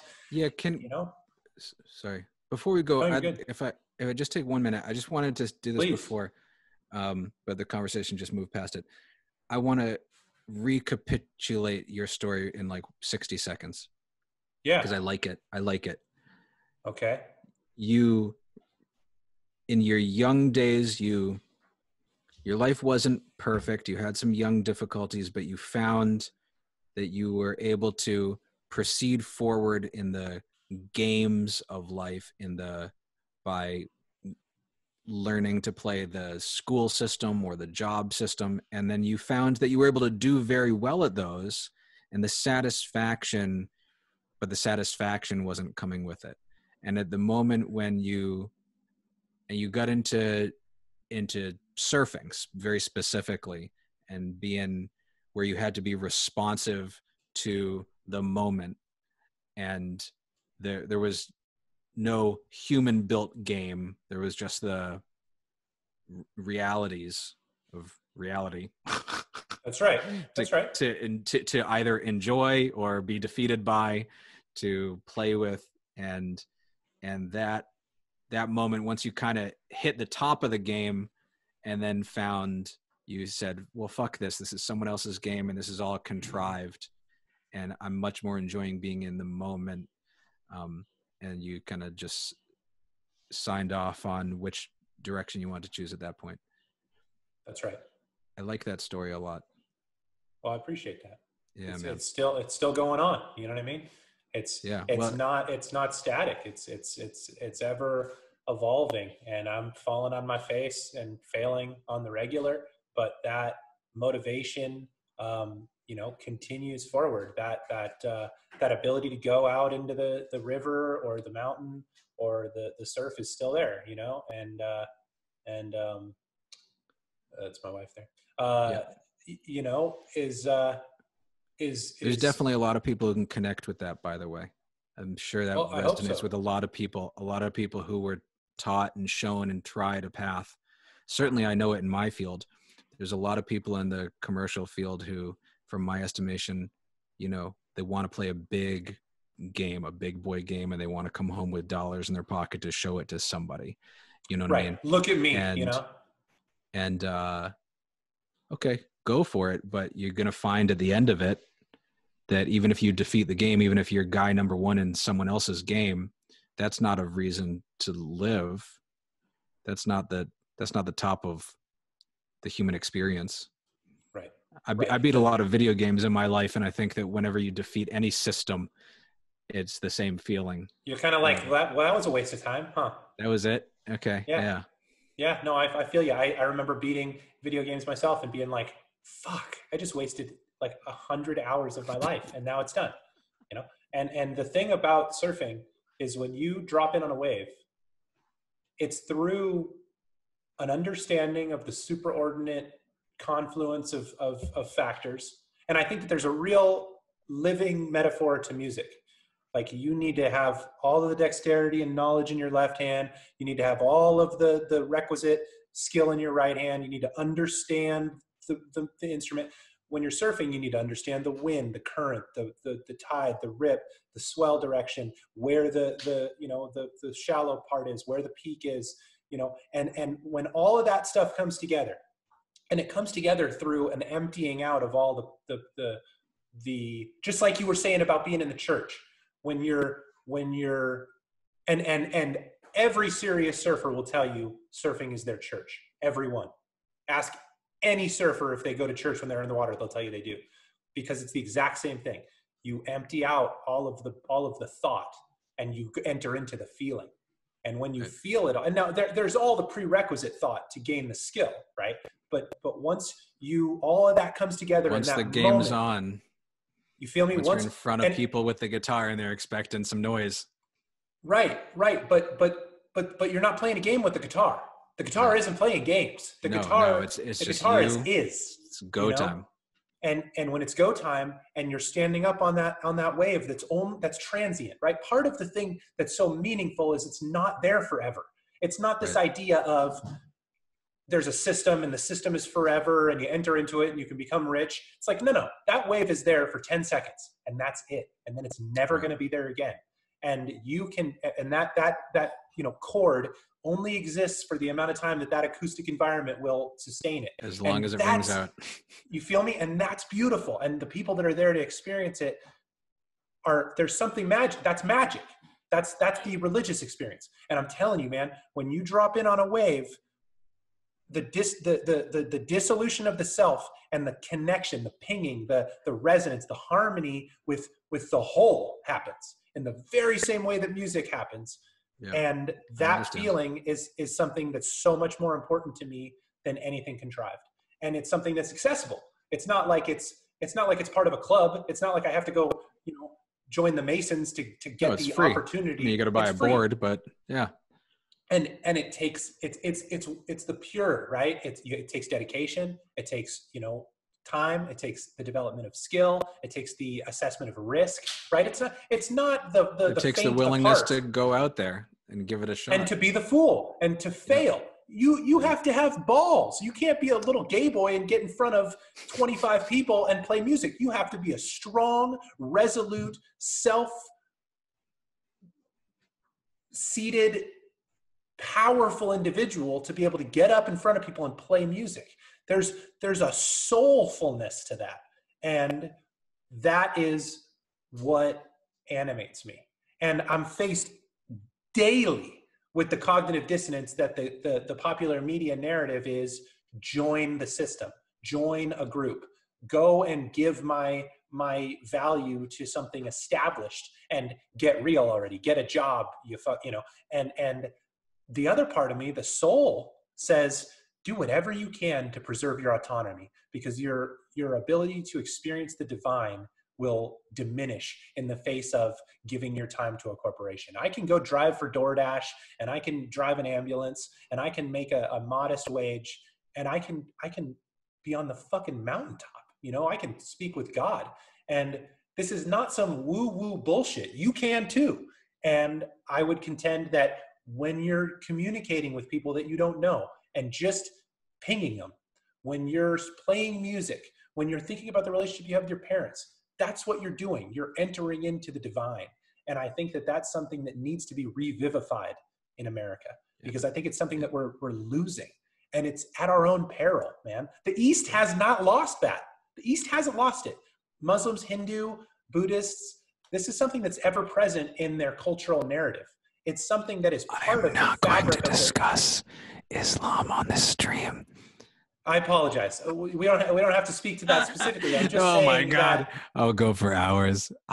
No, that's okay. But you feel what I'm saying. Like Yeah, I do. in I do. in the abstract, the the tradition of a culture connected with something that is existentially good.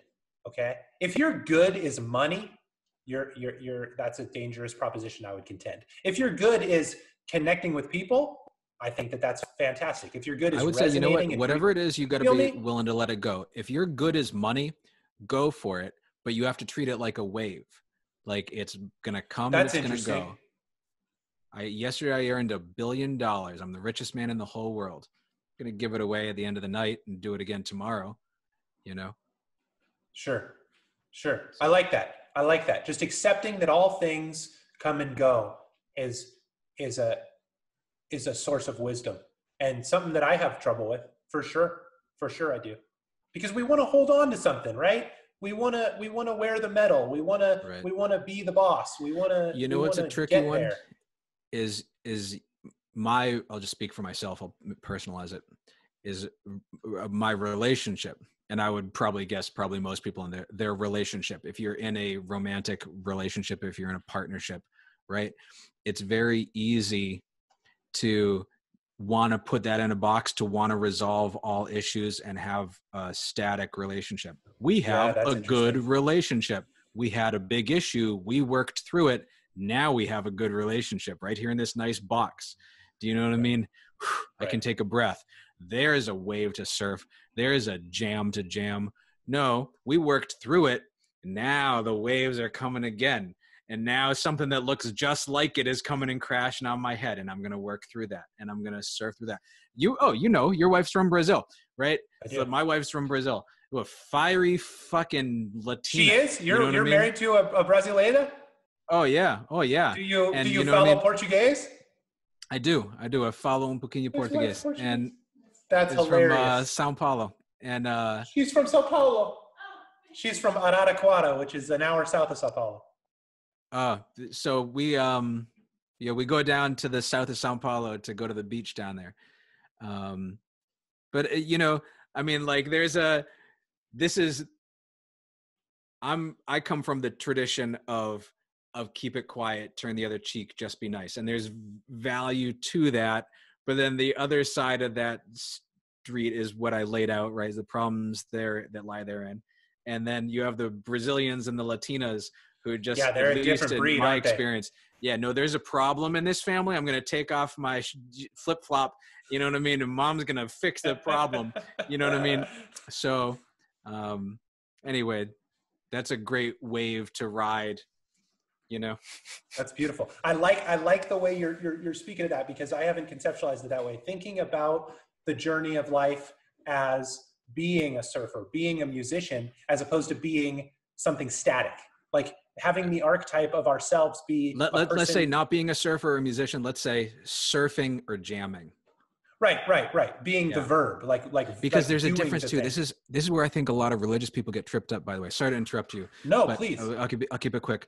So many of the people in my life are religious. They came from a religious background, and that's cool. And the highest moments are these experiential moments when you're praying, right? Right. When Right. you're going through the word that you believe in, and you're looking for that word of wisdom that then you're going to go to apply to your relationship. You've been fighting with your Right. wife and you're looking for a word of wisdom and you're going to go apply it, right? But when it gets difficult is when it becomes Twitter arguments over, well, I got this far into it because it's been helping me. I've been sourcing it out and trying it out and sitting and praying. And now I got this word of wisdom. And now I want to get into the details and get semantical about it. They don't think that, right? But that's what ends up happening. And it becomes a map. People want to say Right. they got to the top Right. of the And they mountain do and this then they want to instead pull out the of map and be like, right. oh my God, this beautiful map that got me here. Well, what if I do this? And what if I turn it upside down? Right. And they just end up analyzing the map and not realizing that they're sitting right on top of this experience opportunity.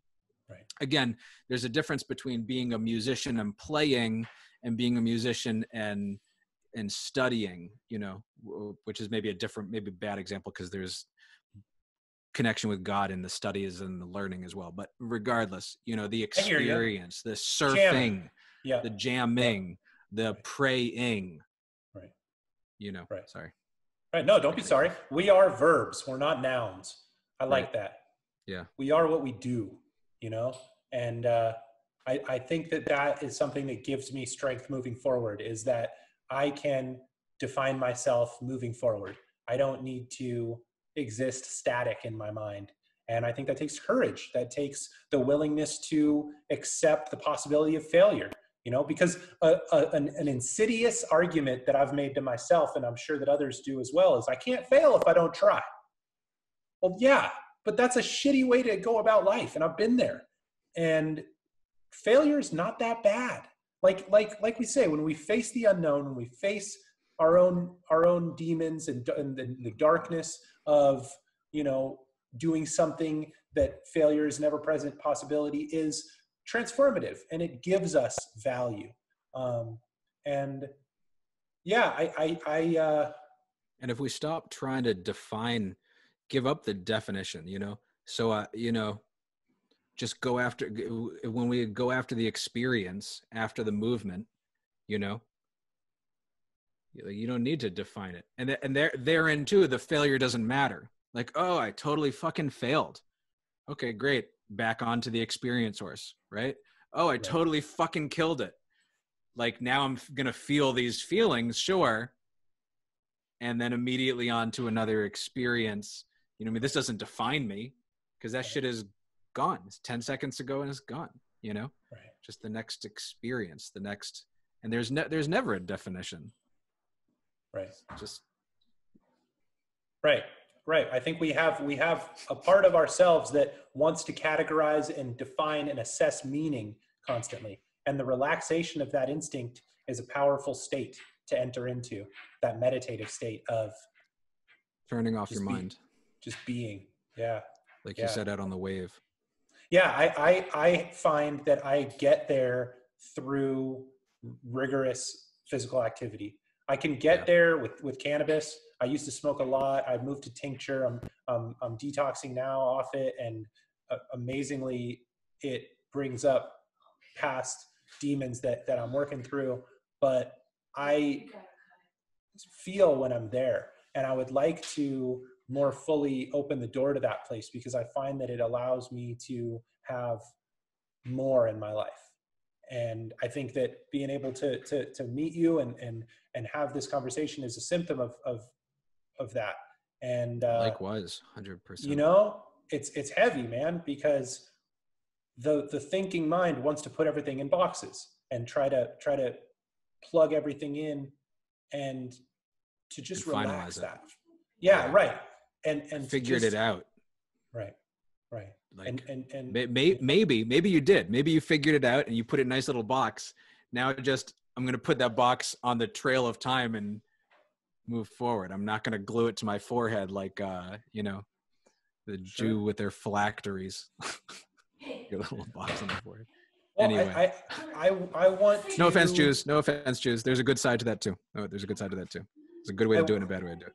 I want to figure out a way to be successful in my life by my own volition, by my own definition. That is, provide for my family and have children and pay my bills and so forth, while still holding true to the raw experiences that have given me so much in my life. And I'm learning how to do that. And it's a daily process, and I suck at it very regularly, and that's good. That means you're doing it. Yeah. And I'm really overwhelmed in a certain sense by folks like yourself that see that and say, hey, let's talk, and share your version of that, and share your story, and share. Come here, sweetie. Oh, she's playing games. I was going to show you too. She's running around. I've been looking at her running around the corner there. Yeah. I am humbled that you are willing to do this, whatever this is, with me, because this is a real value to me, Likewise, and I want to do it more, because my thing is at the edge of knowledge. Well, what's that about? You know, to plug my own bullshit, is I like not knowing. I like saying, okay, we've talked about all of the degrees and systems and things we've been taught. Now let's talk about what we're doing. You know, what like you say, like the verb, you know, and that's where things get really interesting. And I hope that I can build on, there she is. I hope that I can build on that. I hope that I can continue to surf and ski and be a medical professional and just be there for somebody when they're having a hard time. I had a boss in ski patrol at Mount Shasta, and he said something that really stuck with me. And I think it holds true for religious practitioners and so forth, and musicians, frankly. And that is, he just said it, and I was like, whoa, that's heavy. He goes, you know, because he's a ski patrol director, and a mountain guide. Look at her playing. And he goes, you know, I have the honor of being there for people during their best times and their worst times. And dude, that did something to me, because I'm like, yeah, that's what I want. I want to be there at the highest highs and the lowest lows, because that's what gives it all meaning for me. Right. You know? It's like the iceberg kind of analogy. Like, you don't know how big someone is if you only see the top. And everybody wants to share their best moments, their Instagram moments, right? But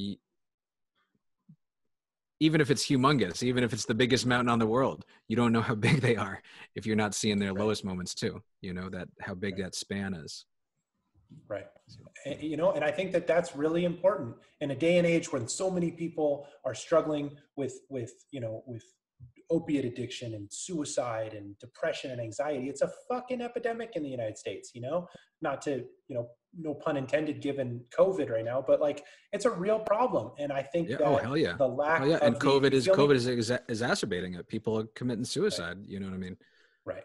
And I think these kinds of open and honest dialogues about, what is so often uncomfortable is really powerful, because it shows that we're all just flowing, man. We're all just trying to ride the wave, and nothing is static.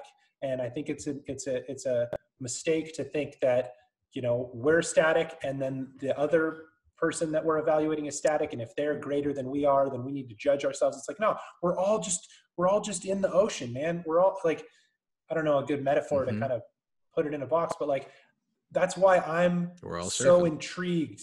You feel me? Together. Yeah, man. And it's like the more of us that can play louder and clamorous and more harmony can take place, the better for everybody, right? Right. Yep. Let it out. Let your truth out and experience the moment with all of us, Yes, sir. But anyhow, let's do it again. I would like that. Yeah, me too. I'm very impressed by you, and Likewise. I know you're going to sell a shitload of commercial real estate, John, and thank you for taking the time. And it's amazing to me how deep we got in this discussion. I really value how open and honest you are, and I think you bring that out in me. So thank you very much. Yeah, thank you very much for sharing yourself. I hope our listeners can get some value from this, and yeah, man, let's plan it again and stay in touch, and absolutely. I'll be watching you on social media, and likewise, I'll see you on Instagram. Likes, man. All right, dog. Much love. Thank you, sir. Much love. Thank you. Ciao for now.